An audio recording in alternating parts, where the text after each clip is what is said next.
Pemerintah Kota Pemkot Palembang mendirikan posko keamanan terpadu di kawasan Benteng Kuto Besak BKB. Posko yang akan dijaga petugas gabungan selama 24 jam itu diyakini bisa mencegah premanisme.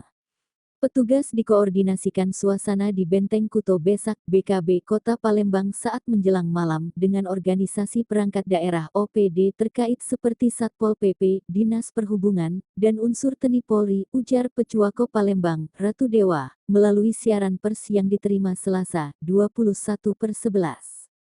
Pembangunan posko terpadu di salah satu lokasi wisata sebagai bentuk peningkatkan keamanan dan mencegah premanisme yang sering terjadi. Ini merupakan tindakan tegas Pemkot. Saya sering mendengar laporan masuk dan keluhan masyarakat karena ketidaknyamanan mereka ketika berada di BKB karena banyak aksi premanisme, kata dia. Tidak hanya di kawasan BKB Palembang, posko terpadu juga akan didirikan di sejumlah ruang publik yang sering dikunjungi wisatawan. Selain untuk pengamanan, posko tersebut akan difasilitasi layanan yang dibutuhkan masyarakat. Seperti penyedia informasi dan petugas yang siap membantu kesulitan pengunjung, sekaligus bikin tempat wisata lebih nyaman, timpal dia. Dewa menambahkan, Pemkot akan menindak tegas pihak-pihak yang mengganggu kenyamanan wisatawan, misalnya pihak yang menjadi parkir liar, pengamen jalanan, dan pelaku kriminalitas.